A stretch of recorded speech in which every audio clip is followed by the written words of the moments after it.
जिंदगी में हम किसी भी काम को शुरू करने से पहले कई बार सोचते हैं। और क्या सोचते हैं? सोचते हैं कि हार गया तो क्या होगा। ये जो सोच है इसको कैसे बदला जाए, आज इसी पर सुनाता हूं एक छोटी सी कहानी। हाय गाइस, मेरा नाम है आरजे कार्तिक। ये कहानी एक स्टैंड अप कॉमेडियन की, एक ऐसा स्टैंड अप कॉमेडियन जो बड़ा पॉपुलर होता जा रहा था। उसके शोज के लिए भीड़ लगती थी, टिकट्स के लिए मारामारी होती थी, लोग चाहते थे कि एक बार जाकर के सेल्फी क्लिक करवा लें, एक बार जाकर के उससे मिल लें। धीरे धीरे धीरे उसकी पॉपुलैरिटी बढ़ती चली जा रही थी। कई सारी मैगजीन्स उसका इंटरव्यू करना चाहती थी। एक बार एक मैगजीन को उसने अपॉइंटमेंट दी, रिपोर्टर आया और आकर के सवाल जवाब करने लगा। जैसा कि होता है हर इंटरव्यू में, सामने वाले को मालूम नहीं होता कि उससे क्या क्या पूछा जा सकता है। वैसे ही एक बाउंसर इस मैगजीन के रिपोर्टर ने स्टैंड अप कॉमेडियन की तरफ दे मारा। उसने बोला कि सर एक बात बताइए, आप ऐसा कौन सा रिकॉर्ड है जिसे तोड़ना चाहते हैं? अब इस स्टैंड अप कॉमेडियन के पास में कोई जवाब नहीं था, इसने कुछ सोचा भी नहीं था। तो इसने कहा कि भाई ऐसा कुछ तो मैंने सोचा नहीं है। तो रिपोर्टर ने कहा कि सर कुछ तो बताइए, मतलब कुछ तो हमें लिखना होगा, कुछ तो हमें बताना होगा। फिर इस स्टैंड अप कॉमेडियन ने काफी सोचा और बोला कि एक रिकॉर्ड है जिसे मैं तोड़ना चाहता हूं, 1 मिनट में सबसे ज्यादा वर्ड्स बोलने का। रिपोर्टर ने फटाफट से वो जवाब लिख दिया, मैगजीन छप गई, इंटरव्यू आ गया, काफी लोगों ने पढ़ा, न्यूज चैनल्स ने उसको देखा। तो उनको लगा न्यूज चैनल वालों को कि ये तो बहुत बड़ा मुद्दा हो सकता है। न्यूज चैनल ने डिबेट चला दी कि क्या कोई बंदा 1 मिनट में सबसे ज्यादा वर्ड्स बोल सकता है। इस बात पर पोल होने लगा, सोशल मीडिया पर ट्रेंडिंग होने लगा। इस स्टैंड अप कॉमेडियन के लिए बहुत बड़ी आफत आ गई। ये सब देख रहा था, इसको लग रहा था कि क्या ड्रामा चालू हो गया है। तभी इसके पास में एक न्यूज चैनल से कॉल आता है और वहां से कॉल पर कहा जाता है कि सर आज शाम 8 बजे आपको खुला चैलेंज दिया गया है, हमारे शो में आइए और 1 मिनट में सबसे ज्यादा वर्ड्स बोलकर दिखाइए। इसको लग रहा था कि ये क्या मुसीबत आ गई है, क्या किया जाए। ओपन चैलेंज चल रहा है, जाना तो पड़ेगा। रात 8 बजे से पहले 7:30 के लगभग इसके घर के बाहर न्यूज चैनल की गाड़ी आ गई इसको लेने के लिए। गाड़ी में बैठा, धक धक कर रहा था इसका दिल, इसे समझ नहीं आ रहा था कि होगा क्या। ये यही सोच रहा था कि हार गया तो क्या होगा, हार गया तो क्या होगा, हार गया तो क्या होगा। न्यूज चैनल के ऑफिस के बाहर पहुंचा, गाड़ी से बाहर निकला और सोचने लगा कि हार गया तो क्या होगा। जैसे जैसे इसके कदम अंदर की तरफ बढ़ रहे थे, ये अपनी सोच को धीरे धीरे बदल रहा था। फिर इसने सोचा कि हार गया तो क्या होगा, क्या हो जाएगा, ज्यादा से ज्यादा ये होगा कि लोग कहेंगे कि फालतू की बातें करता है।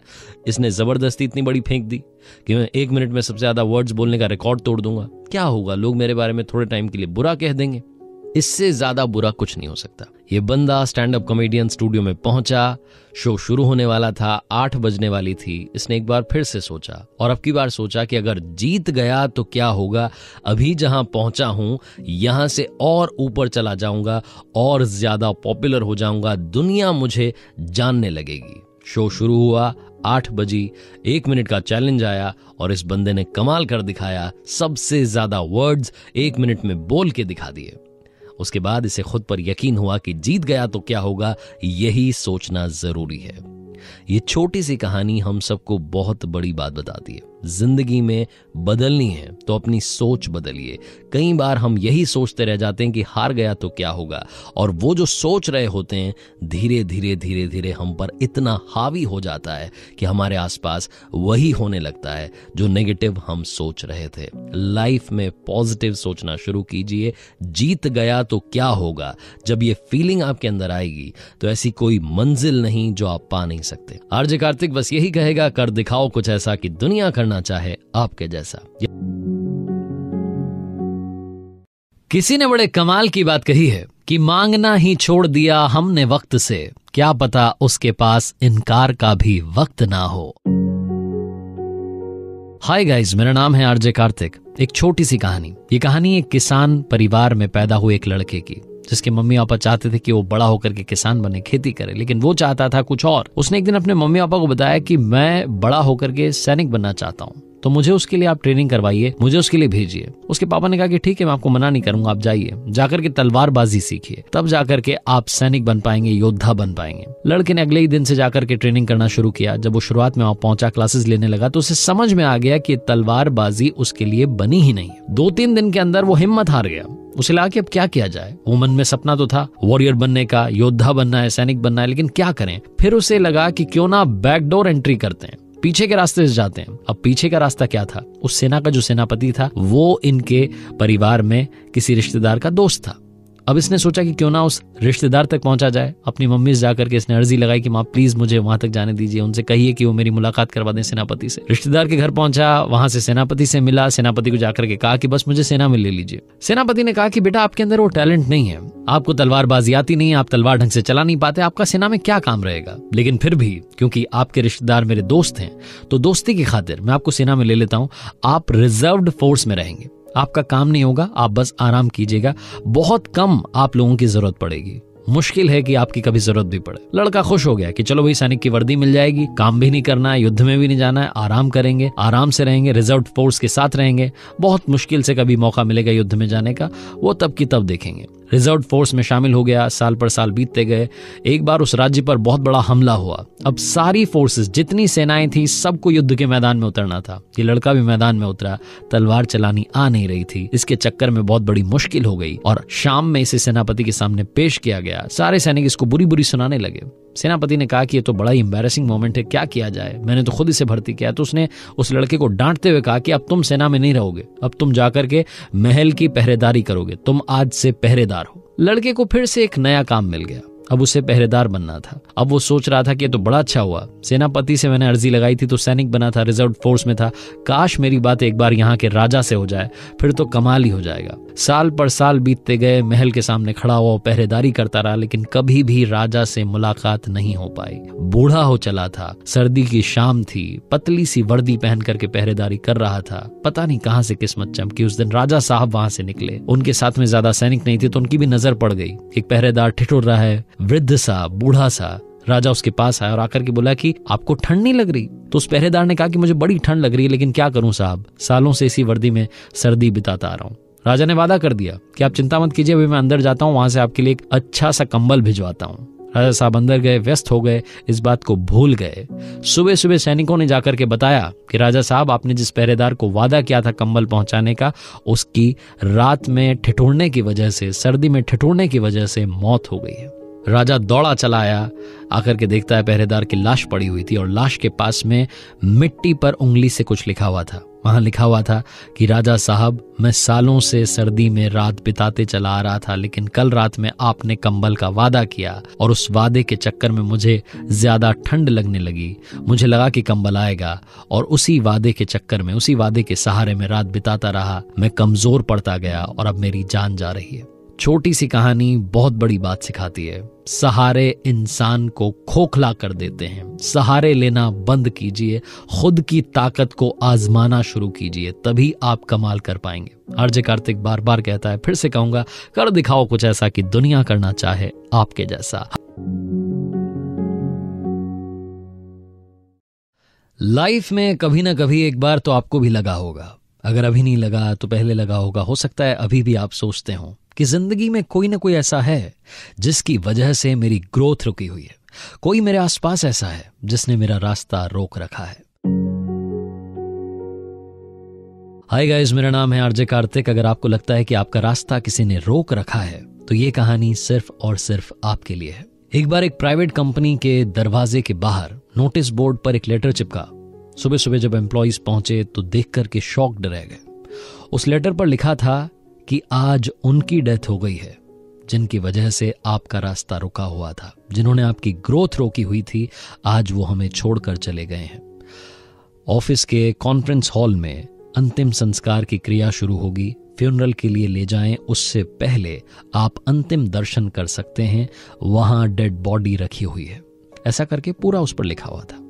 जैसे जैसे एम्प्लॉय सुबह आ रहे थे, पढ़ रहे थे, शॉक्ड हो रहे थे। पहली बात तो उन्हें दुख हो रहा था कि उनमें से कोई एक चला गया, कौन चला गया पता नहीं चल रहा था। दूसरी बात, वो ये जानने के लिए उत्सुक थे, एक्साइटेड थे कि कौन है जिसने हमारा रास्ता रोक रखा था, जो यहां से चला गया, हमें छोड़ करके चला गया। सारे एम्प्लॉयज ने ये चेक करने की कोशिश की कि जल्द से जल्द मालूम चल जाए, लेकिन ऑफिस में तैयारी कुछ इस तरीके से की गई थी कि एक बार जो कॉन्फ्रेंस हॉल में जा रहा था, जब वो बाहर निकल रहा था तो दूसरे किसी व्यक्ति के संपर्क में आ नहीं पा रहा था। लाइन बड़ी लंबी लग चुकी थी, सिक्योरिटी बुलानी पड़ गई, धीरे धीरे एक करके लोग जाने लगे। जब वो अंदर जा रहे थे और जब बाहर निकल रहे थे तो उनके चेहरे पर उदासी थी, गमगीन थे। ऐसा लग रहा था कि उन्हें कोई बहुत बड़ा झटका लगा है। उसी ऑफिस में एक बंदा ऐसा था जो दिन भर इस बात से परेशान रहता था कि मेरा काम फलाना की वजह से नहीं हो पाता, उसकी वजह से नहीं हो पाता, इसकी वजह से नहीं हो पाता। वो बड़ा खुश हो रहा था, उसे लग रहा था कि चलो यार फाइनली कोई तो गया जिसने मेरा रास्ता रोक रखा था। उसकी बारी आई, वो कॉन्फ्रेंस हॉल में गया, अंदर जाकर के देखता है कि एक कॉफिन रखा हुआ था।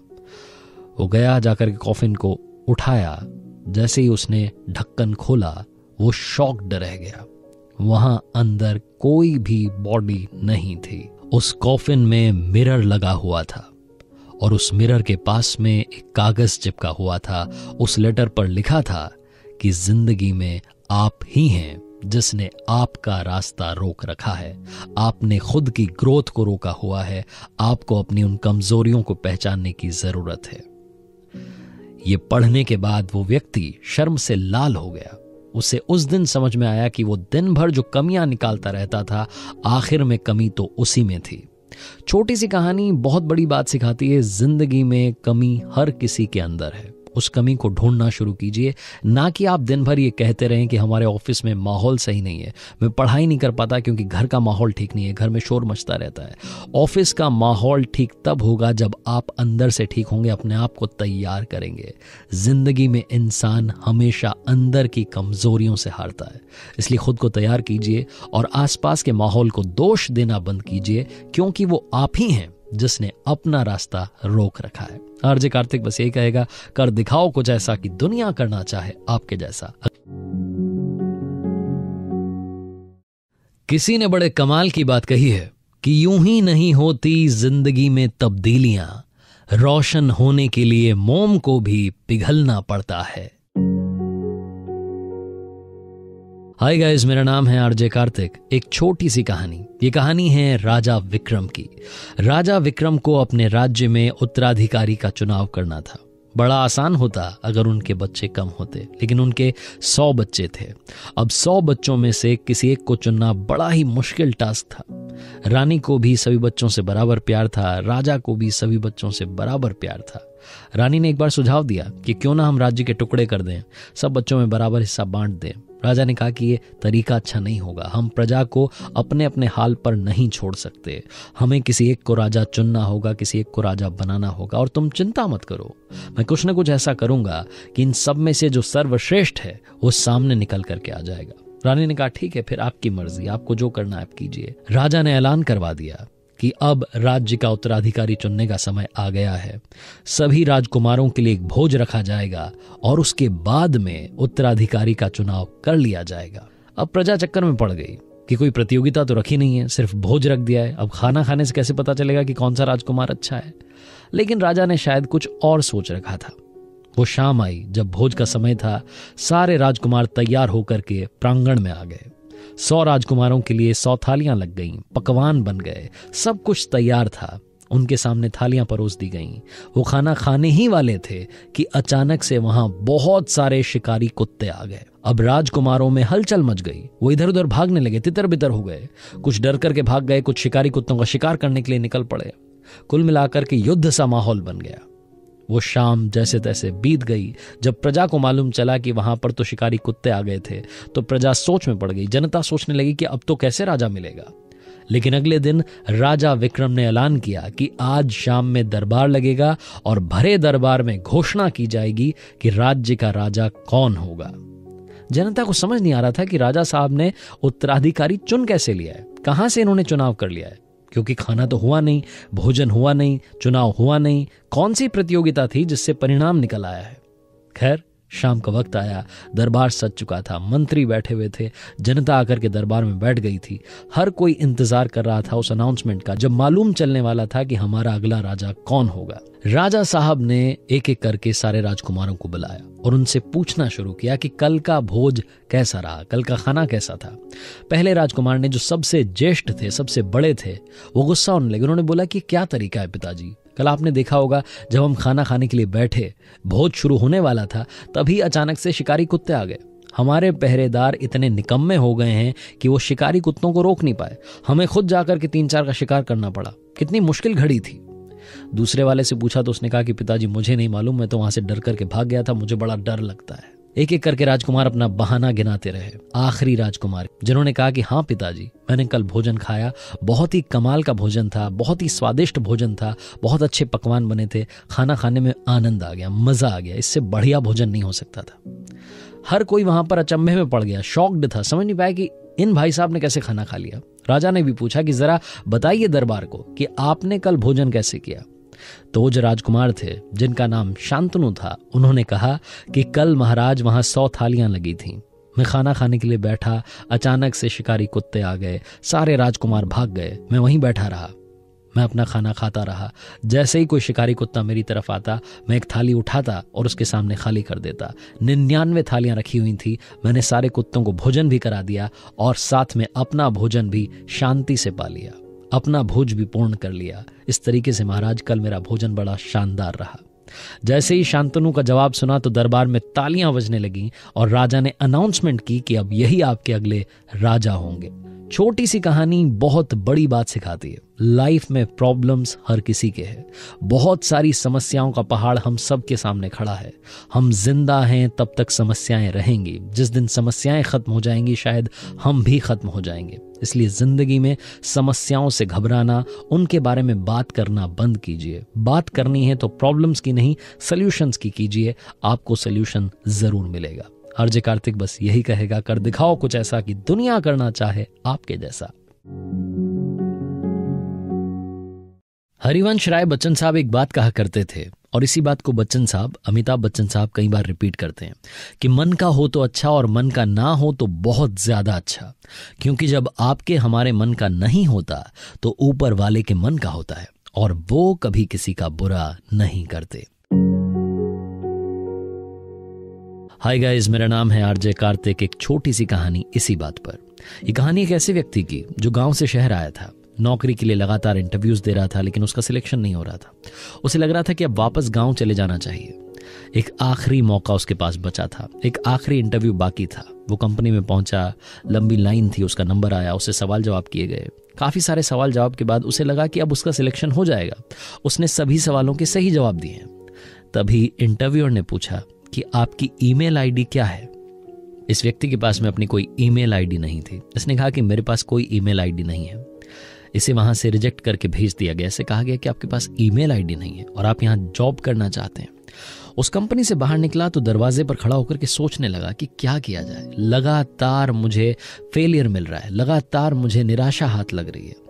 कोई भी व्यक्ति वहां होता, उसके दिमाग में 40-50 उल्टे ख्याल आते। इसके दिमाग में भी ख्याल आने ही वाले थे कि अचानक से इसका हाथ अपनी पॉकेट की तरफ गया। इसने देखा कि इसके पास में 100 रुपए का एक नोट रखा था। ये व्यक्ति वहां से सीधा चला गया सुपरमार्केट, वहां जाकर के टमाटर खरीदे और उसी शहर के कॉलोनी में जाकर के टमाटर बेचना शुरू किया। शाम तक इसके सारे टमाटर बिक चुके थे। 120 रुपए इसकी जेब में थे। अगले दिन फिर से इसने ऐसा ही किया, 120 रुपयों से टमाटर खरीदे, फिर से बेचना शुरू किया। शाम तक 150 रुपए कमा चुका था। इस तरीके से रोजाना पैसे बढ़ते गए, बचत होने लगी। धीरे धीरे धीरे 1-2 साल के अंदर इसने अपनी एक छोटी सी दुकान खोल ली। 4-5 साल के अंदर बिजनेस इतना ग्रो कर गया कि अपना खुद का एक छोटा सा सुपरमार्केट खोल लिया। काफी सालों तक यही बिजनेस करता रहा। धीरे धीरे उस शहर में इसका एक बहुत बड़ा सुपरमार्केट खुल चुका था। हर किसी को लगता था कि ताजी सब्जियां चाहिए, अच्छी सब्जियां चाहिए तो इन्हीं के सुपरमार्केट में जाना होगा। एक दिन ये बैठा हुआ था, इसको ख्याल आया कि क्यों ना इतने बड़े बिजनेस का इंश्योरेंस करवाया जाए। इतना बड़ा बिजनेस खुल चुका है, इसका इंश्योरेंस करवाना बहुत जरूरी है। इसने एक इंश्योरेंस एजेंट को कॉल किया और कहा कि आप आइए, मुझे अपने बिजनेस का इंश्योरेंस करवाना है। वो एजेंट वहां पहुंचा, वहां पहुंच करके सारी जानकारी लेने लगा, फॉर्म फिलअप करने लगा और आखिरी में पूछता है कि सर आपकी ईमेल आईडी क्या है। तो ये जो बिजनेसमैन था, जो कि इतना बड़ा व्यापारी बन चुका था, सब्जियों का इतना बड़ा सुपरमार्केट था, इसने कहा कि मेरे भाई, मेरी कोई ईमेल आईडी नहीं है। अगर मेरी ईमेल आईडी होती तो आज तुम यहां बैठ करके मेरे सुपरमार्केट का इंश्योरेंस नहीं कर रहे होते। इंश्योरेंस एजेंट को ये बात समझ में नहीं आई क्योंकि उसे पुरानी कहानी मालूम नहीं थी, लेकिन आपको समझ में आई होगी। कई बार हमारे मन का नहीं होता है। जब आपके मन का ना हो तो इंतजार कीजिए, ऊपर वाले के मन का जरूर होगा। और कोशिश कीजिए, कई सारे रास्ते आपके आसपास खुले हैं, उनमें से सबसे अच्छा रास्ता चुनिए और उस पर चल कर दिखाइए। कर दिखाओ कुछ ऐसा कि दुनिया करना चाहे आपके जैसा। किसी ने बड़े कमाल की बात कही है कि खुद को खुश रखने के तरीके ढूंढें, क्योंकि तकलीफें तो आपको ढूंढ ही रही हैं। हाय गाइस, मेरा नाम है आरजे कार्तिक। एक छोटी सी कहानी। ये कहानी एक बूढ़ी अम्मा की, जिनकी फैमिली में अब कोई नहीं बचा था। जिस फ्लैट में वो रहती थी उसकी EMI चुकाना अभी भी बाकी था, लोन चल रहा था। फैमिली कंडीशंस खराब थी, इकोनॉमिक कंडीशंस खराब थी, और इस वजह से कुछ महीने ऐसे भी थे जिनमें उनके पास EMI चुकाने के लिए पैसे नहीं थे। उस बिल्डिंग के ओनर ने नोटिस दे दिया कि आपको अब ये फ्लैट खाली करना होगा, क्योंकि हम ऐसे व्यक्ति को यहाँ नहीं रख सकते जिनके पास में पैसा भी नहीं है। उसने 2-3 बार नोटिस दिया और फाइनली सिक्योरिटी गार्ड्स को बुला लिया। उन अम्मा का सामान बाहर फेंकने की तैयारी हो रही थी। वो फूट फूट करके रो रही थी। उन्हें समझ नहीं आ रहा था कि क्या हो रहा है उनकी लाइफ में। तभी अचानक से उस सीन में एक ऐसे बंदे की एंट्री होती है जो कि सब कुछ पलट देता है। सूटेड बूटेड बंदा आता है और आकर के सिक्योरिटी गार्ड्स को पेपर दिखाता है। सिक्योरिटी गार्ड्स वहां से चले जाते हैं। अम्मा पूछती हैं कि आप कौन हैं और कहां से ऊपर वाला बनकर मेरी लाइफ में आए हैं। तो वो बंदा बताता है कि माँ, आप शायद भूल गई, लेकिन मैं आपको कभी नहीं भूल सकता। ये फ्लैट मैंने अपने नाम किया है और उसके बाद फिर से आपके नाम कर दिया है, क्योंकि आप आज से 30 साल पहले मेरी लाइफ में ऊपर वाला बनकर आई थी। आपको शायद याद नहीं होगा, आप और आपके पति एक बार मार्केट में कुछ शॉपिंग करने के बाद में बाहर निकले थे एक मॉल से, और बाहर फुटपाथ पर मैं पड़ा हुआ था। गंदे कपड़े थे, भीख मांग रहा था। जैसे बाकी भिखारियों को डांट कर भगा दिया जाता है, झड़क दिया जाता है, वैसे ही आपके पति ने मुझे मना कर दिया था, कहा था दूर जाकर के बैठ जाओ। लेकिन आपका दिल पिघला और आपने मेरी मदद की। आपके पति तो थोड़ा आगे बढ़ गए, लेकिन आप वहीं रुकी रहीं। आपने अपने पर्स में से जितना कैश था निकाल करके मुझे दे दिया और साथ में एक लॉकेट दिया और कहा कि इसे हमेशा पहनना, यह तुम्हारा लकी चार्म रहेगा। उस दिन मैं आपका सिर्फ शुक्रिया अदा कर सका और मैंने जाते जाते आपका नाम पूछ लिया था। वो नाम मैं कभी नहीं भूल सकता। आप तो उस वक्त मेरी मदद करके चली गईं, लेकिन आपने जो पैसे मुझे दिए थे मैंने उनका सही इस्तेमाल किया। मैंने पढ़ाई करना शुरू किया, अपने आप की जिंदगी को संवारना शुरू किया। इन 30 सालों में काफ़ी कुछ मेरे साथ हुआ। मैंने बहुत सारी पढ़ाई की, बहुत सारी तैयारी की। धीरे धीरे मैं इस लायक बन गया कि अपना बिजनेस शुरू कर दिया। आज रियल एस्टेट सेक्टर में एक बहुत बड़ा बिजनेसमैन बन गया हूँ। कल मेरे ऑफिस में लैपटॉप पर एक फाइल खुली हुई थी जिसमें उन लोगों के नाम थे जिनके फ्लैट्स खाली करवाए जाने थे। अचानक से वो नाम मुझे दिखा जिसने मेरी जिंदगी बदल दी। आपके बारे में सारी डिटेल्स निकलवाई और यहाँ पहुँच गया। फटाफट से फ्लैट खरीदा और ये फ्लैट फिर से आपके नाम कर दिया। आपने मेरी जिंदगी संवारी थी। मैं नहीं चाहता कि अब इस उम्र में आपकी कोई जिंदगी बर्बाद करे। ये लॉकेट जो कि आपने मुझे उस वक्त दिया था, ये लकी चार्म वाला लॉकेट अब मैं आपको दे रहा हूं। आप हमेशा मुस्कुराएं मां, मेरी बस यही आपके लिए कामना है। छोटी सी कहानी बहुत बड़ी बात सिखाती है। जिंदगी में दुआएं कमाइए, क्योंकि पैसा तो हर कोई कमाता है। जब आप दुआएं कमाएंगे तो पैसा अपने आप बढ़ता चला जाएगा। आप खुद समझ नहीं पाएंगे, इतनी कृपा आपकी लाइफ में अचानक आने लगेगी। लाइफ में गुड विशेस का होना बहुत ज्यादा जरूरी है। और याद रखना, ज्ञान सबके पास है, बांटनी हो तो मुस्कान बांटिएगा। कर दिखाओ कुछ ऐसा कि दुनिया करना चाहे आपके जैसा। किसी ने बड़े कमाल की बात कही है कि काश जिंदगी में समस्याएं भी व्हाट्सएप स्टेटस की तरह होती, जो 24 घंटे में खुद ब खुद डिलीट हो जाती। हाय गाइस, मेरा नाम है आरजे कार्तिक। एक छोटी सी कहानी। ये कहानी गरीब परिवार में रह रहे बच्चे की, जिसकी फैमिली में खाने पीने के लाले थे, जिसके परिवार में बहुत कम पैसा था। एक दिन पिताजी ने इस बच्चे को बुलाया और कहा कि बेटा एक काम करना, ये पुरानी सी टी शर्ट है, इसको आज मार्केट में जाकर के बेच करके आना। क्या लगता है आपको कितने की होगी? उस बच्चे ने टी शर्ट को देखा और बोला कि $1 की होगी। तो पापा ने कहा बेटा आपको आज इसे $2 में बेच करके आना है। लड़के को समझ नहीं आया कि पापा ने कौन सा टास्क दिया। फिर उसे याद आया कि उसकी फैमिली कंडीशंस बहुत खराब थी, तो उसने सोचा कि फैमिली की मदद करने का इससे बढ़िया मौका नहीं मिलेगा। वो लड़का बाहर जा चुका था, आसपास ढूंढने लगा किसको बेचूं किसको बेचूं। फिर उसे लगा कि टी शर्ट तो वाकई में बहुत गंदी है, इसको $2 में तो कोई नहीं खरीदेगा। वो लड़का वापस घर में आया। घर में जो पुराने कपड़े रखे थे उसके नीचे उस टी शर्ट को रख दिया। उनके घर में आयरन तो थी नहीं, प्रेस करने का इससे बढ़िया तरीका नहीं था। वो टी शर्ट थोड़ी सी ठीक हो गई, उसकी सलवटें मिट गई। अब वो टी शर्ट को लेकर के स्टेशन पहुंच गया, वहां जाकर के बेचने की कोशिश करने लगा। शाम तक फाइनली वो टी शर्ट बिक गई, $2 में बेच दी। घर आया, पापा को आकर के $2 दिए। लड़के को लगा कि पापा खुश होंगे, लेकिन पापा ने कोई रिएक्शन नहीं दिया, पापा चुप रहे।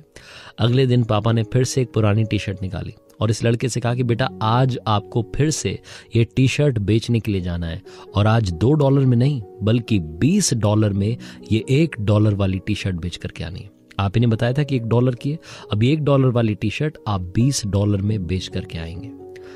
लड़के को अब की बार तो कुछ समझ में नहीं आ रहा था, पूरा ब्लैंक था, उसे समझ नहीं आ रहा था क्या करना है। फाइनली उसने फिर से अपना दिमाग लगाया, तो उसको लगा कि एक काम करता हूँ। उसके घर में एक पुराना मिकी माउस का स्टिकर रखा था, उसने उस टी शर्ट पर उस मिकी माउस के स्टिकर को चिपका दिया। वो टी शर्ट अब मिकी माउस वाली बन गई थी। वो लड़का उस टी शर्ट को लेकर के गया और एक बड़े से स्कूल के सामने खड़ा हो गया, जहां पर अमीरों के बच्चे पढ़ा करते थे। स्कूल की छुट्टी हुई, सारे बच्चे बाहर निकले, उनके मम्मी पापा उन्हें लेने के लिए आए हुए थे। उनमें से एक बच्चे की नजर पड़ी इस टी शर्ट पर जिस पर मिकी माउस बना था। उस बच्चे ने अपने पापा से जिद की कि पापा मुझे वो टी शर्ट चाहिए। पापा ने देखा कि एक छोटा सा बच्चा टी शर्ट बेचने के लिए खड़ा हुआ है। वो आए, उन्होंने देखा कि टी शर्ट बड़ी अच्छी थी, मिकी माउस का स्टिकर था, बड़ी क्रिएटिविटी दिखाई गई थी, तो बड़े खुश हुए। उन्होंने $20 भी दिए और साथ में $5 की टिप दी कि बेटा ये आपके लिए। अब वो $1 की टी शर्ट ये लड़का $25 में बेच चुका था। इसे लग रहा था कि आज तो पापा बहुत ज्यादा खुश होंगे। ये पहुंचा घर पर, जाकर के पापा को बताया कि पापा $1 वाली टी शर्ट आज $25 में बेच दी है। पापा ने कोई रिएक्शन नहीं दिया, ना खुश हुए ना दुखी हुए, चुप रहे। अगले दिन फिर से उन्होंने एक पुरानी टी शर्ट निकाली, वही $1 वाली टी शर्ट, और बच्चे से कहा कि बेटा आज आपको इस टी शर्ट को $200 में बेच करके आना है और मुझे पूरी उम्मीद है कि आप ये करके दिखाओगे। लड़के के पसीने छूट गए, उसे समझ नहीं आ रहा था कि पापा कौन सा टास्क दे रहे हैं। रोजाना मुझसे कह रहे हैं कि जाओ इतने में बेच करके आओ, इतने में बेच करके आओ। फिर उसे अपनी फैमिली कंडीशन से याद आई। उसे लगा कि हमारे परिवार में वाकई पैसे की जरूरत है, मुझे फैमिली की मदद करनी होगी। जब मैं $1 की टी शर्ट को 25 में बेच सकता हूं तो 200 में भी बेच सकता हूं। लड़का बाहर बाजार में निकला और आसपास देखने लगा। उसकी नजर पड़ी उनके शहर में एक बड़ी एक्ट्रेस आने वाली थी एक स्टोर के इनॉग्रेशन के लिए। लड़का वहीं पहुंच गया। वहां पहुंचा तो देखता है कि लंबी भीड़ लगी हुई थी। उस लंबी सी भीड़ में से छोटा बच्चा था, इधर से उधर से घुसता हुआ आगे निकल गया। वहां एक्ट्रेस आई हुई थी, वो इनॉग्रेशन करने वाली थी। तब ये लड़का चिल्लाने लगा, मैम मैं आपका बहुत बड़ा फैन हूँ। तो एक्ट्रेस ने देखा कि एक छोटा सा बच्चा आवाज लगा रहा है, उनके बारे में अच्छी अच्छी बातें कर रहा है, कॉम्प्लीमेंट दे रहा है, तो उन्होंने उस बच्चे को आगे बुला लिया। उस बच्चे के पास में एक टी शर्ट थी। उसने कहा कि मैम क्या आपका ऑटोग्राफ इस पर मिलेगा। उस एक्ट्रेस ने उस पर अपने साइन कर दिए। उसके बाद वो लड़का वहां पर खड़ा होकर के टी शर्ट बेचने लगा कि बताइए आप में से किसको चाहिए। वो $200 का टारगेट लेकर के गया था, वो टी शर्ट उसने $250 में बेच दी। उस टी शर्ट के मुंह मांगे दाम उसे उस दिन मिल गए। वापस घर गया, पापा को कहा कि पापा आपने तो $200 की बात की थी, $250 में टी शर्ट बेच करके आ गया। ये लड़का और कोई नहीं बल्कि अमेरिका का मशहूर बास्केटबॉल प्लेयर माइकल जॉर्डन था। छोटी सी कहानी बहुत बड़ी बात सिखाती है। जिंदगी में समस्याएं चाहे कितनी भी बड़ी आ जाएं, आप हर समस्या का पार पा सकते हैं, आप हर समस्या से जीत सकते हैं। इसीलिए आपसे कहता हूं, कर दिखाओ कुछ ऐसा कि दुनिया करना चाहे आपके जैसा। किसी ने बड़े कमाल की बात कही है कि जिस दिन आपने अपनी सोच बड़ी कर ली, उस दिन बड़े बड़े लोगों के दिमाग में आप आना शुरू हो जाएंगे। आप खुद ब खुद एक बहुत बड़े आदमी बन जाएंगे। हाय गाइस, मेरा नाम है आरजे कार्तिक। एक छोटी सी कहानी। ये कहानी एक भिखारी की जो रेलवे स्टेशन के बाहर रहा करता था। स्टेशन से ट्रेन में बैठता, दूसरे स्टेशन उतरता, वहां से दूसरी ट्रेन में बैठता, फिर अपने स्टेशन उतरता, ट्रेन में भीख मांगने का काम करता था। एक दिन रोजाना की तरह भीख मांग रहा था, लोगों के सामने जाकर के गिड़गिड़ा रहा था, पैसे मांग रहा था। तभी इसने देखा कि उस कोच में एक सूटेड बूटेड बंदा बैठा हुआ था। इसे लगा कि ये अमीर आदमी है, इससे अगर भीख मिल गई तो कम नहीं मिलेगी, अच्छी खासी मिलेगी, फिर मुझे दूसरे कोच में जाकर के भीख मांगने की जरूरत नहीं पड़ेगी। उसके पास गया और जाकर के एक्टिंग करने लगा, भीख मांगने लगा, अपनी आवाज को बदल बदल करके अपना सारा दर्द निकालने लगा। लेकिन वो जो बंदा बैठा हुआ था, सूटेड बूटेड आदमी, उसने डांट दिया। उसने बोला कि आप ये मेरे सामने नाटक मत कीजिए, मैं आपको देख रहा था, आप चुपचाप वहां से चले आ रहे थे, यहाँ आकर के आप उदास हो गए, गिड़गिड़ाने लगे, ये हरकत मत कीजिए। आज मैं आपसे एक बात पूछना चाहता हूं, मैं आपको चलिए भीख दे भी दूंगा, आपके पास मुझे देने के लिए क्या है? भिखारी ने कहा कि ये क्या सवाल कर रहे हैं आप, मैं तो भिखारी हूं, मेरे पास आपको देने के लिए क्या हो सकता है, मेरी औकात क्या है कि मैं आपको बदले में कुछ दे दूं। तो जो सूटेड बूटेड बंदा था उसने कहा कि जब आप मुझे कुछ नहीं दे सकते तो मुझसे कुछ लेने की उम्मीद भी मत रखिए, आप चले जाइए, आपको मेरे पास से 1 रुपया नहीं मिलने वाला। ये व्यक्ति वहां से चला गया भिखारी, और सोचता रहा कि यार ये क्या बात बोल दी, ये क्या बात बोल दी कि तुम्हें भी मुझे कुछ देना होगा। भिखारी को समझ नहीं आया। जिस स्टेशन के बाहर रहता था उस स्टेशन पर उतरा और बाहर आकर के आसपास देखने लगा कि ऐसा क्या है, जब कोई मुझे भीख दे तो मैं उसे बदले में दे दूं। इसने नजर दौड़ाई तो इसे दिखाई दिए कुछ फूल। इसने देखा कि यहाँ पौधे लगे हैं, पौधों पर फूल आए हुए हैं, क्यों ना एक काम करता हूं, अब से जब भी कोई मुझे भीख देगा मैं उसे बदले में एक फूल दूंगा। उस दिन से उस व्यक्ति ने, उस भिखारी ने एक नई आदत डाल ली। जब भी वो भीख मांगता, अगर उसे भीख में पैसे मिलते तो वो सामने वाले को एक फूल देता। सामने वाले को बड़ा अच्छा लगता कि यार ये पहला भिखारी है जो भीख देने के बदले में कुछ ना कुछ दे रहा है। भिखारी को भी अच्छा लगने लगा कि चलो लोगों को मेरा काम पसंद आ रहा है, लोगों को मेरी सोच पसंद आ रही है। एक दिन फिर से वो ट्रेन में था, उस कोच में था जहां उसे अमीर, वो सूटेड बूटेड बंदा दिखाई दिया था। एक बार फिर से उस दिन वही व्यक्ति दिखाई दिया। उसके पास गया और जाकर के बोला कि भाई साहब, आज तो आपको भीख देनी ही पड़ेगी, आज तो आपको मुझे पैसे देने ही पड़ेंगे, क्योंकि मेरे पास में आपको देने के लिए कुछ है। अब उस अमीर व्यक्ति ने, सूटेड बूटेड बंदे ने सोचा कि यार इसके पास में मुझे देने के लिए क्या हो सकता है। उसने भरोसा किया और उस व्यक्ति को भीख दे दी। जैसे उसने भीख दी वैसे ही भिखारी ने अपने पास में से निकाल करके एक फूल दे दिया और कहा कि लीजिए, ये मेरी तरफ से आपके लिए। उस व्यक्ति को अच्छा लगा। उसने कहा कि अब एक बात और सुनो, एक बात का और ध्यान रखना। बात यह है कि अब तुम अपनी सोच को बड़ा करो। क्यों नहीं तुम व्यापारी बन जाते, क्यों नहीं तुम बड़े बिजनेसमैन बन सकते हो, तुम बड़ा काम कर सकते हो। अपनी सोच को बदलने के बारे में सोचना। भिखारी को फिर से वो कुछ बता करके बंदा वहां से चला गया। भिखारी ट्रेन से उतरा, अपने स्टेशन पर आया। स्टेशन पर बाहर आने के बाद में सोचने लगा कि ये क्या बोल के चला गया, मैं बड़ा बिजनेसमैन बन सकता हूं। भिखारी को मालूम नहीं कहां से एनर्जी मिली, वो जोर से चिल्लाया कि मैं बहुत बड़ा व्यापारी हूं। और उसके बाद से, उस दिन से उसने भीख मांगना छोड़ दिया, फूलों का बिजनेस करने लगा। छोटा छोटा काम चलने लगा, धीरे धीरे दुकान बड़ी होने लगी। एक दिन ऐसा आया कि वो बहुत बड़ा बिजनेसमैन बन गया। रेलवे स्टेशन पर इस तरफ से एक सूटेड बूटेड बंदा आ रहा था, इस तरफ से ये भिखारी जो कि अब बड़ा आदमी बन चुका था ये जा रहा था। वही व्यक्ति इससे फिर से टकराया जिसने इसे काफी कुछ सिखाया था। उसको जाकर के बोला कि भाई साहब नमस्ते, पहचाना, मैं वही भिखारी। तो उसने कहा कि नहीं नहीं, मैं आपको कहाँ पहचाना, आपसे कब मिला हूं मैं। तो इस भिखारी ने कहा कि शायद आप भूल गए, आपकी और मेरी 2 बार मुलाकात हुई है। पहली बार आपने मुझे सिखाया था कि जिंदगी में लेन देन क्या होता है, और दूसरी बार जब मैं आपसे मिला था तो आपने मुझे सिखाया था कि सोच बड़ी करना क्या होता है।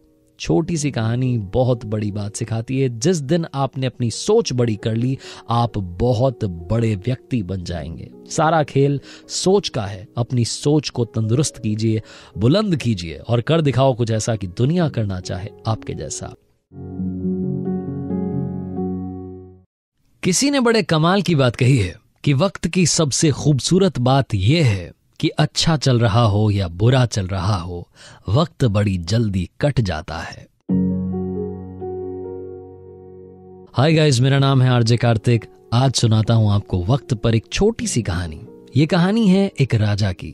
एक ऐसा राजा जिसने हर युद्ध में जीत हासिल की थी। छोटे छोटे राज्यों को हरा करके अपने राज्य का विस्तार करता जा रहा था, अपने राज्य को बड़ा करता जा रहा था। ऐसा नहीं था कि अपने राज्य में डेवलपमेंट नहीं करवाता था, वहां भी विकास के काम करवाता था।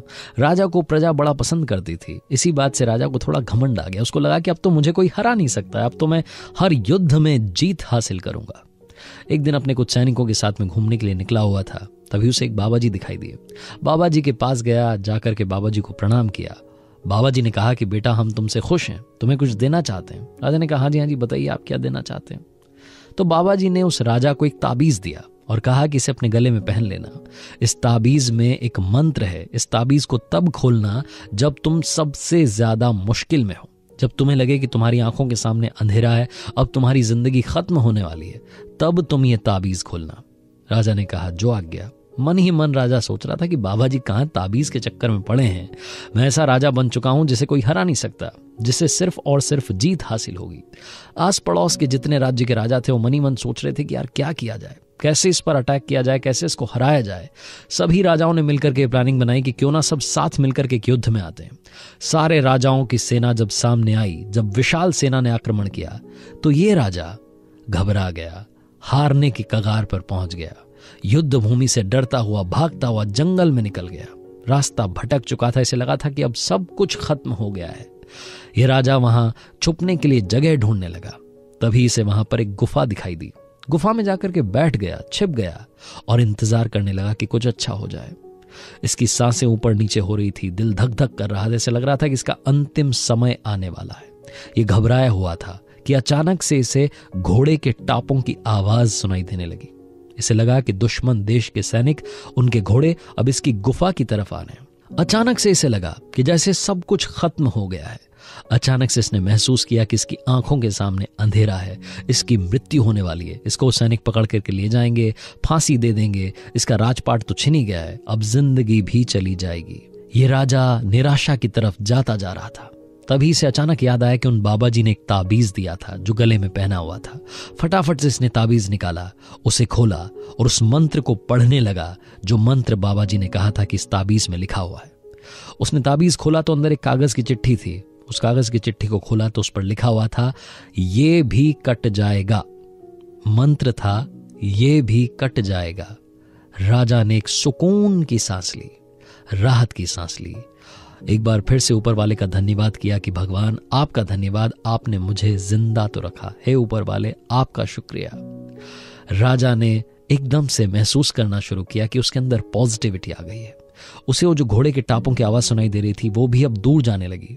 थोड़ी देर बाद वो घोड़े के टापों की आवाज सुनाई देना बंद हो गई। राजा धीरे से उस गुफा से बाहर निकला, जंगल में कुछ दिन रहा, वहां फिर से अपनी सेना बनाई, फिर से उस राज्य पर आक्रमण किया जो उसका खुद का था, जिसे किसी ने हथिया लिया था, और उस राज्य पर फिर से अपना झंडा कायम किया। छोटी सी कहानी बहुत बड़ी बात सिखाती है। जिंदगी में घबराइएगा मत, क्योंकि अच्छा चल रहा हो या बुरा चल रहा हो, ये भी कट जाएगा। बड़े से बड़े संकट टल जाएंगे। अगर आप चैंपियन हैं, चैंपियन की तरह सोचते हैं, तो आप चैंपियन ही बने रहेंगे। आप अपनी सोच को बस बुलंद रखिए, और चैंपियन बनने का सिर्फ एक रास्ता है, हार्ड वर्क और उसके साथ स्मार्ट वर्क। आरजे कार्तिक फिर से कहेगा, कर दिखाओ कुछ ऐसा कि दुनिया करना चाहे आपके जैसा। किसी ने बड़े कमाल की बात कही है कि जिंदगी में जो भी होता है अच्छे के लिए होता है। हाय गाइस, मेरा नाम है आरजे कार्तिक। ये कहानी है अकबर और बीरबल की। आपने बड़े सारे उनके किस्से सुने होंगे, लेकिन ये वाला मजेदार है। एक बार बादशाह अकबर को लगा कि क्यों ना बेगम के लिए सेब काटा जाए, तो उन्होंने चाकू मंगवाया, एप्पल मंगवाया। अब उनको चाकू चलाने की आदत तो थी नहीं, कभी उन्होंने कोई सब्जी नहीं काटी थी, फल नहीं काटा था। वो जब सेब काट रहे थे, अचानक से उनके अंगूठे में चोट लग गई, खून निकलने लगा। तो बड़ी जोर से चिल्लाए और फटाफट से वैद्य को बुलाया गया, दवाइयां मंगवाई गईं। लेकिन इस सब के बीच में जब वो चिल्ला रहे थे, दर्द से कराह रहे थे, जब वो दर्द में थे, उनके ठीक पास में बीरबल खड़ा हुआ था, क्योंकि जहां अकबर होते थे वहां बीरबल होता था। तो बीरबल ने कहा कि जहां पना आप इतना क्यों दर्द में हैं? याद रखो, जिंदगी में जो भी होता है अच्छे के लिए होता है। बादशाह को गुस्सा आ गया। उन्होंने बोला कि ये क्या मूर्खता है, यहां मुझे चोट लगी है और तुम अपना ज्ञान देने से पीछे नहीं रह रहे। तुम यहां भी अपना ज्ञान दे रहे हो, यहां भी तुम कह रहे हो कि जो होता है अच्छे के लिए होता है। बादशाह इतने गुस्से में थे कि उन्होंने बीरबल को कारागार में डालने के लिए कह दिया। सैनिकों से कहा कि इनको ले जाकर के कारागार में डाल दो, मुझे इनकी शक्ल नहीं देखनी, मुझे ऐसे व्यक्ति से बात नहीं करनी। जब मैं दर्द में हूं तो ये मुझे कह रहा है कि जो होता है अच्छे के लिए होता है। इस बात को कई महीने बीत गए। एक बार बादशाह अकबर अपने कुछ सैनिकों के साथ में जंगल में शिकार करने गए। शिकार का पीछा करते करते कब वो सैनिकों से बिछड़ गए, उन्हें खुद समझ नहीं आया। वो शिकार करते करते जंगल में अकेले चले जा रहे थे। तभी उन्हें वहां कबीले वालों ने पकड़ लिया, और जब कबीले वालों ने पकड़ लिया तो उन्होंने बताया कि मैं बादशाह हूं, जहां पनाह हूं। तो उन्होंने कहा कि होंगे अपने घर के, यहां पर आपको जहां पनाह नहीं है, यहां हमारा हुक्म चलता है, आपको हमारे साथ चलना होगा। जब ये वहां पहुंचे तो जाकर के देखते हैं कि कबीले वालों ने बलि चढ़ाने की तैयारी कर रखी थी। इन्हें समझ नहीं आ रहा था कि ये क्या होने वाला है, जहां पनाह की बलि दी जाएगी। ये बोलते रहे लेकिन इनकी किसी ने नहीं सुनी। जब बलि चढ़ाने की तैयारी होने लगी तब कबीले वालों में से एक ने देखा कि इनके अंगूठे में चोट लगी हुई थी। तो उसने अपने बाकी साथियों से कहा कि ये तो खंडित है, इसकी तो बलि नहीं चढ़ाई जा सकती, इसको तो पहले से चोट लगी हुई है। कबीले वालों ने बादशाह अकबर को वहां से रवाना कर दिया, वहां से छोड़ दिया। जब ये वापस अपने राजमहल की तरफ आ रहे थे तो सोच रहे थे कि बीरबल ने जो कहा था वो बिल्कुल ठीक कहा था, जिंदगी में जो होता है वो अच्छे के लिए होता है। ये अगर चोट नहीं लगी होती तो मेरी यहां पर बलि चढ़ जाती। लेकिन इनके दिमाग में अब दूसरी बात चलने लगी कि चलो मेरे साथ में तो ये हुआ, मेरे साथ में तो अच्छा हुआ, लेकिन बीरबल के साथ क्या हुआ, उसको तो मैंने वहां कारागार में डाला हुआ है। महल में पहुंचे, फटाफट से कारागार में गए, जाकर के बीरबल को सारी कहानी सुनाई कि भाई ये मेरे साथ में हुआ, लेकिन अब ये बताओ कि तुम्हारे साथ में अच्छा क्या हुआ, तुम्हें तो मैंने जेल में डाल रखा है। तो बीरबल ने कहा कि जहां पनाह, मेरे साथ तो सबसे अच्छा हुआ, क्योंकि जहां आप जाते हैं वहां मैं आपके साथ जाता हूं। अगर आपकी बलि नहीं चढ़ाई होती, आप खंडित थे, तो बलि किसकी चढ़ती? आपके अपने बीरबल की। आपने तो मेरी जान बचा ली जहां पनाह, आपका जितना शुक्रिया अदा करूं उतना कम होगा। छोटी सी कहानी बहुत बड़ी बात सिखाती है। जिंदगी में हमेशा याद रखना, जो होता है अच्छे के लिए होता है। उस वक्त शायद हमें समझ में नहीं आता, लेकिन कुछ सालों के बाद में अगर हम फिर से पीछे देखें तो हमें लगता है कि ठीक ही हुआ था। आरजे कार्तिक बस यही कहेगा, उम्मीद रखिए, हौसला रखिए, कर दिखाओ कुछ ऐसा कि दुनिया करना चाहे आपके जैसा। किसी ने बड़े कमाल की बात कही है कि अगर आपको वो फसल पसंद नहीं जो आप काट रहे हैं, तो उन बीजों की जांच कीजिए जो आप बो रहे हैं। हाय गाइस, मेरा नाम है आरजे कार्तिक। एक छोटी सी कहानी। ये कहानी एक अमीर महिला की जो साइकियाट्रिस्ट के पास जाया करती थी, रेगुलर जाया करती थी सेशंस के लिए। जब भी सेशन होता था उसके बाद में जब बाहर निकलती थी थोड़ा सा रिलैक्स फील करती थी, लेकिन हफ्ते 10 दिन में फिर से उनको लगता था, तनाव महसूस होता था, फिर से वो साइकियाट्रिस्ट के पास जाती थी। एक दिन वो अपना सेशन खत्म करके जाने ही वाली थी कि उन्होंने अपने साइकियाट्रिस्ट से पूछा कि सर एक बात बताइए, मेरे पास इतना पैसा है, मैं इतनी अमीर हूं, फिर भी मैं खुश क्यों नहीं हूं? फिर भी मुझे 10 दिन में, 8 दिन में आपके पास सेशन के लिए क्यों आना पड़ता है? तो जो साइकियाट्रिस्ट थे उन्होंने कहा कि मैम आप फिर से बैठिए, आधे घंटे का वक्त और लगेगा। एक छोटी सी कहानी आपको और सुनाऊंगा, और ये कहानी मैं नहीं सुनाऊंगा, ये कहानी सुनाने के लिए मैं बुलाता हूं किसी को।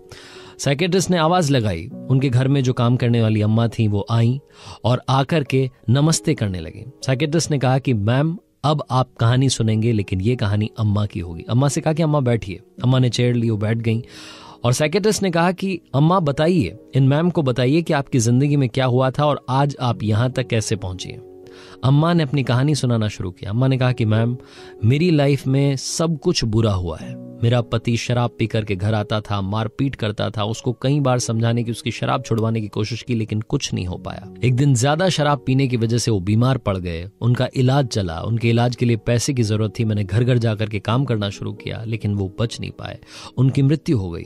उनके जाने के बाद मेरे परिवार में मेरा एक बच्चा था जिसको पढ़ाने के लिए मैंने रात दिन एक कर दिया। अलग अलग जगह जाकर के काम करती थी, रेस्टोरेंट्स में जाती थी, ढाबों में जाती थी, घर में जाकर के साफ सफाई के काम करती थी। उसके लिए भी मैंने पूरी कोशिश की, उसका पूरा साथ देने की। लेकिन एक दिन जब वो स्कूल से घर आ रहा था तो किसी गाड़ी ने उसे टक्कर मार दी और उसकी भी मृत्यु हो गई, उसकी भी डेथ हो गई। उसके भी चले जाने के बाद मैं दुनिया में अकेली पड़ गई। मुझे समझ नहीं आया कि मेरी लाइफ का क्या मकसद है, मेरे होने का क्या मतलब है। लेकिन फिर भी मुझे जीने के लिए पैसों की जरूरत थी। मैंने काम करना जारी रखा, अलग अलग घर जाती थी, खाना बनाती थी, बर्तन मांजती थी, साफ सफाई करती थी। मुझे समझ नहीं आ रहा था कि जिंदगी में हो क्या रहा है। एक दिन बारिश हो रही थी, मैं अपने घर की तरफ आ रही थी। मैंने देखा कि मेरे पीछे पीछे एक बिल्ली का बच्चा चला आ रहा है। भीगती हुई बारिश में ठिठुरता हुआ बच्चा मेरे साथ साथ मेरे घर के दरवाजे तक आ गया। मैं अंदर चली गई, लेकिन वो बच्चा वहीं दरवाजे पर बैठा रहा। मैंने देखा कि उसे भूख लगी है। दूध गर्म करके उसके सामने मैंने रख दिया। वो बच्चा फटाफट से सारा दूध चट कर गया। ये देख करके पता नहीं क्यों अचानक से मेरे चेहरे पर मुस्कान आ गई, और जैसे ही मेरे चेहरे पर मुस्कान आई मुझे याद आया कि मैं कई सालों में पहली बार हंसी थी। मुझे ये लगा कि एक बिल्ली के बच्चे की मदद करने पर मैं इतना मुस्कुरा सकती हूँ, इतना खुश हो सकती हूँ, तो अगर मैं इंसानों की मदद करना शुरू करूंगी तो मेरी जिंदगी का मतलब बदल जाएगा, मेरे होने का मतलब बदल जाएगा। उस दिन से मैंने लोगों की मदद करना शुरू किया। एक बार एक व्यक्ति बीमार था, उनके लिए दवाई लेकर के आ गई। एक बार एक भाई साहब बीमार थे, हॉस्पिटल में थे, उनके लिए खाना बना करके वहां तक पहुंचा दिया। छोटे छोटे जो डॉग्स होते हैं उनके लिए मैं बिस्किट का पैकेट खरीदती हूँ, उन तक पहुँचाती हूँ, उनकी मदद करती हूँ, उन भूखों को खाना खिलाती हूँ। कई बार मुझे ऐसे बच्चे मिलते हैं जिनको पढ़ाने के लिए पैसे की ज़रूरत होती है, मेरे पास जितना बन पाता है 100 रुपये 200 रुपये उन तक पहुँचाती हूँ, उनकी मदद करती हूँ। मुझे बड़ा अच्छा लगता है। और साहब के यहाँ जब से काम कर रही हूँ तब से तो मेरी तनख्वाह भी बढ़ गई है। साइकेट्रिस्ट ने जब ये पूरी कहानी अम्मा ने सुना ली, उसके बाद ने उन अमीर महिला से कहा कि मैम शायद अब आप समझी होंगी जीने का मतलब क्या है, असली खुशी क्या है, रियल हैप्पीनेस क्या है। जिंदगी में सबसे बड़ी खुशी है जब आप किसी की मदद करेंगे और आपको जो सुकून मिलेगा, उससे बड़ी खुशी इस दुनिया में कभी भी आपको पैसे से भी नहीं मिल सकती। छोटी सी कहानी बहुत बड़ी बात सिखाती है। बांटनी है तो मुस्कान बांटिए, ज्ञान सभी के पास है।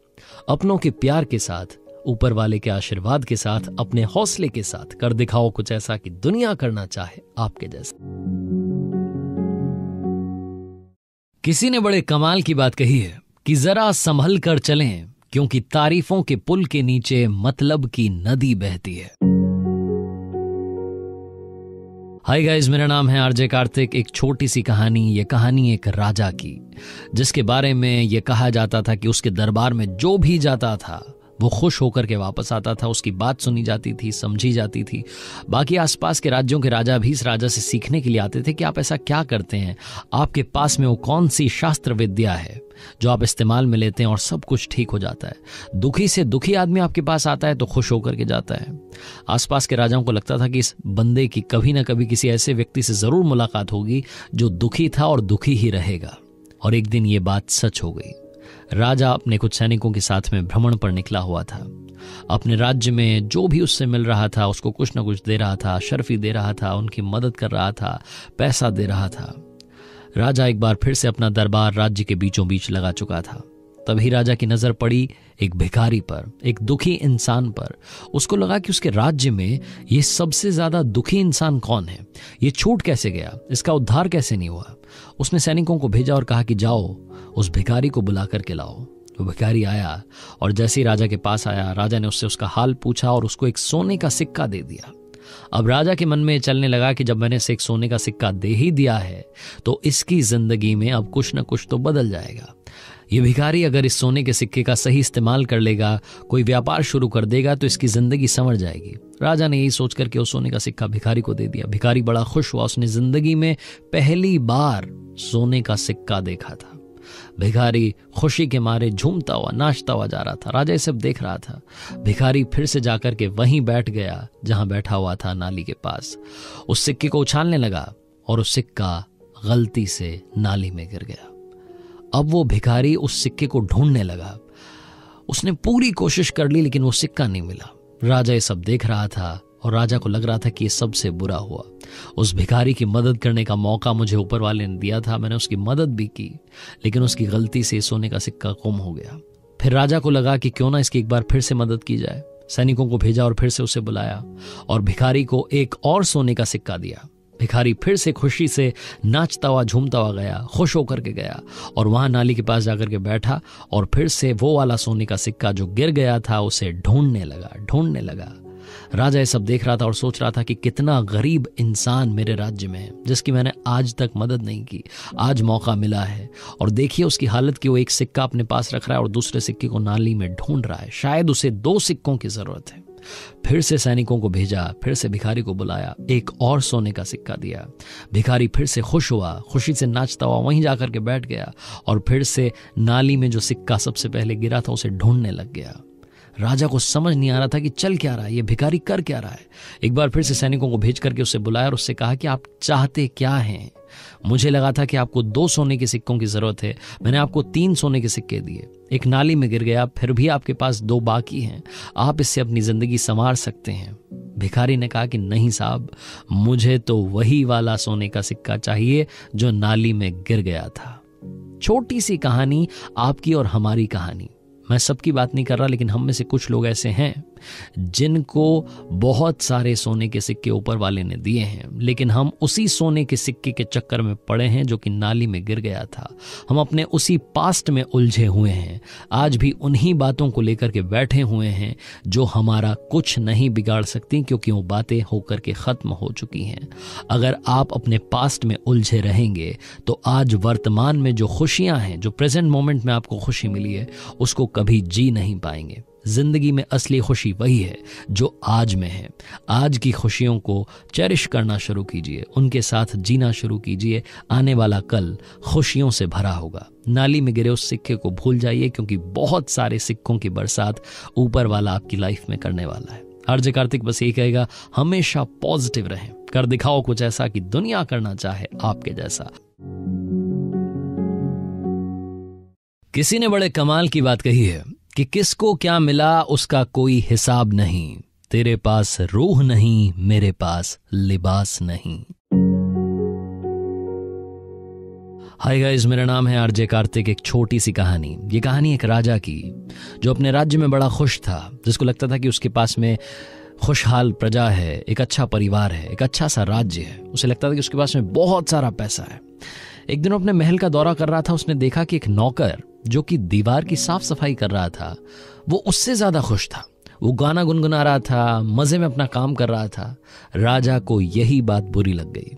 वो अपने महल में वापस गया, अपने कक्ष में गया, जाकर के उदास होकर के बैठ गया। रानी ने पूछा कि क्या बात हो गई, आप उदास क्यों हैं? तो राजा ने बताया कि एक नौकर जो कि छोटा सा काम कर रहा है, उसे क्या पैसे मिलते होंगे, इतनी कम तनख्वाह में खुश है। मैं राजा होकर के कई बार चिंताएं ले लेता हूँ। कई बार मुझे चिंता होती है कि राज्य में कहीं कुछ गलत तो नहीं हो गया। आस पड़ोस के राजाओं की चिंता ले लेता हूँ। मुझे समझ में नहीं आ रहा है कि वो इतना खुश कैसे हो सकता है। तो रानी ने कहा कि आप परेशान मत होइए, उसे बस 99 के फेर में पढ़ने दीजिए, सब कुछ ठीक हो जाएगा, आपकी चिंता दूर हो जाएगी। राजा ने कहा कि 99 का फेर क्या है? तो रानी ने कहा कि एक काम करते हैं, आज रात में आप किसी को उस नौकर के घर के बाहर भेजिएगा और उसके दरवाजे के बाहर एक पोटली रखवा दीजिएगा। उस पोटली में 99 सोने के सिक्के रखवा दीजिएगा। राजा ने कहा कि ठीक है, तुम जो कह रही हो ये करके देख लेते हैं। राजा ने वही किया। उस नौकर के घर के बाहर दरवाजे पर एक पोटली रखी गई जिसमें 99 सोने के सिक्के थे। नौकर जब अगली सुबह जगा, उसकी वाइफ जब घर की साफ सफाई कर रही थी, उसने दरवाजा खोला तो उसने देखा कि एक पोटली घर के बाहर रखी है। वो पोटली अंदर लेकर के आई, नौकर को जगाया कि हमारे घर के बाहर कोई पोटली रख करके गया है। नौकर ने वो पोटली खोली तो हैरान हो गया, उसमें सोने के सिक्के थे। वो गिनने लगाए, 1 2 3 95 96 97 98 99। एक सिक्का कम था। नौकर अंदर तक हिल गया, उसे समझ नहीं आया कि क्या हुआ। उसने अपनी पत्नी से कहा कि रखने वाला 100 सोने के सिक्कों की पोटली रख के गया होगा, 99 का कौन सा हिसाब है? तो वो फटाफट से घर से भागा और अपने घर के आसपास जितने रास्ते थे सारे छान मारे। वो रास्ते ढूंढता चला गया कि कहीं कोई सिक्का दिख जाए, कहीं कोई सिक्का दिख जाए, लेकिन कोई भी सोने का सिक्का नहीं दिखा। उस पूरे दिन उसने अपने शहर के सारे रास्ते छान लिए, लेकिन वो सोने का सिक्का नहीं मिला। अगले दिन नौकरी पर वापस गया तो वहां उसको डांट पड़ी कि बिना बताए आपने छुट्टी कर ली। पूरे दिन उदास रहा। अगले 5-7 दिन तक उदासी से काम करता रहता था। राजा एक दिन फिर से घूमने के लिए निकले, अपने महल का दौरा कर रहे थे तो देखा कि वो नौकर बड़ी उदासी के साथ काम कर रहा है। अपनी वाइफ के पास गए और जाकर के बोलते हैं रानी को कि देखो, मैंने आज फिर से उस नौकर को देखा, आज वाकई में उदास था, ये हुआ क्या? तो रानी ने कहा कि अब वो उदास ही रहा करेगा, आप उसको एक और सोने का सिक्का पहुंचा देना ताकि उसकी वो जो लालसा है, वो जो चाहत है, वो मिट जाए। वो नहीं तो 99 के फेर में पड़ा पड़ा बर्बाद हो जाएगा। छोटी सी कहानी बहुत बड़ी बात सिखाती है। हम सब भी 99 के फेर में हैं। हमारे पास में काफी कुछ है जिसे हम इंजॉय नहीं करते, जिसके बारे में हम खुश नहीं होते। हम सब उस एक सोने के सिक्के के पीछे पड़े होते हैं और भूल जाते हैं कि हमारी लाइफ में बहुत सारी खुशियां पहले से हैं। जो मिला है उसमें संतुष्ट होइए और आने वाले कल के लिए तैयारी कीजिए। सपने देखना बुरी बात नहीं है, सपने देखिए और उनके लिए मेहनत कीजिए, लेकिन जो आज में है, जो आज की खुशियां हैं, उन्हें भी जीना शुरू कीजिए। इसीलिए आरजे कार्तिक कहता है, आज में खुश रहें, कल की तैयारी करें और कर दिखाओ कुछ ऐसा कि दुनिया करना चाहे आपके जैसा। किसी ने बड़े कमाल की बात कही है कि बहुत गुरूर था छत को छत होने पर, एक मंजिल और बनी और छत फर्श हो गई। हाय गाइस, मेरा नाम है आरजे कार्तिक। ये कहानी है एक गरीब परिवार की जो गांव में रहा करता था, जिनके बच्चे के बड़े बड़े सपने थे। इस परिवार में जो बच्चा था वो बड़ा होकर के इंजीनियर बनना चाहता था। वो इंजीनियरिंग की पढ़ाई करना चाहता था, कोचिंग करना चाहता था, IIT में जाकर के पढ़ना चाहता था। इस परिवार के पास में इतना पैसा नहीं था। उस बच्चे ने जिद की, मम्मी पापा से कहा कि पापा एक बार मौका दीजिए, मुझे शहर जाने दीजिए, वहां पर कोई भी पार्ट टाइम जॉब करूंगा, पैसे कमाऊंगा, उसी पैसे से अपनी फीस भर दूंगा, आप पर कोई लोड नहीं आएगा, बस मुझे मौका दीजिए। मम्मी पापा इसकी जिद के आगे हार गए, इसे शहर भेज दिया। यहाँ आकर के ये एक बास्केटबॉल कोर्ट में साफ सफाई का काम करने लगा। वहां से जो पैसे मिलते थे उससे फीस भरता था, IIT की कोचिंग कर रहा था। पढ़ने लिखने में बहुत अच्छा लड़का। हर शाम में बास्केटबॉल कोर्ट में जाता, वहां जाकर के देखता कि अमीर परिवार के बच्चे आते थे, वो आकर के बास्केटबॉल खेलते थे। कई बार इसका मन होता था, सपने तो देखता ही था, इसका मन होता था कि बास्केटबॉल खेलूं। एक बार इसने वहां जो बच्चे खेल रहे थे उनसे कहा कि भैया अगर आप एक बार मौका दें तो मैं भी खेलना चाहूंगा। उन्होंने इसकी हंसी उड़ा दी और इसे डांट करके भगा दिया। एक दिन ये रोजाना की तरह वहां साफ सफाई करने के लिए पहुंचा हुआ था, पत्ते उठा रहा था, झाड़ू लगा रहा था। तभी इसने देखा कि वहां पर वो बच्चे तो खेल ही रहे थे, एक कन्या भी आकर के बैठी हुई थी, एक लड़की वहां पर आई हुई थी। जो लड़के खेल रहे थे उनमें से किसी की गर्लफ्रेंड थी। उन लड़कों ने देखा कि ये साफ सफाई वाला लड़का आज फिर से आया है। उन्होंने इसको बुलाया और उनमें से एक, जिसकी की वो गर्लफ्रेंड थी, उसने अपनी गर्लफ्रेंड को दिखाने के लिए टशन दिखाते हुए इस लड़के को डांटना शुरू किया कि ढंग से सफाई करो, और सुनो एक काम करते हैं, तुम रोज कहते हैं ना बास्केटबॉल खेलनी है, आ जाओ तुम बास्केट करके दिखा दो। इस लड़के को समझ में नहीं आया कि क्या हो रहा है। मतलब जो रोज भगा देते हैं, खेलने नहीं देते, आज वो खुद खेलने के लिए बुला रहे हैं। ये लड़का कोर्ट में पहुंचा और इसने कहा कि ठीक है भैया, मैं कोशिश करके देखता हूं, मैंने आज तक तो खेला नहीं, मुझे पता नहीं, बस आपको खेलते हुए देखता था, उसी से शायद कुछ बात बन जाए। इस लड़के ने बास्केट करने की कोशिश की, लेकिन बॉल कभी इधर जाती कभी उधर जाती, निशाने पर नहीं जा रही थी। वो सारे लड़के हंसी उड़ाने लगे। इस लड़के को समझ नहीं आ रहा था कि क्या हो रहा है, मेरा तो मजाक बन रहा है। ये फिर से उन बच्चों के पास गया, जाकर के बोला कि भैया एक मौका दीजिए, बस मुझे आधे घंटे का टाइम दीजिए, आप जो बोलेंगे, जहां से बोलेंगे वहां से बास्केट करके दिखाऊंगा।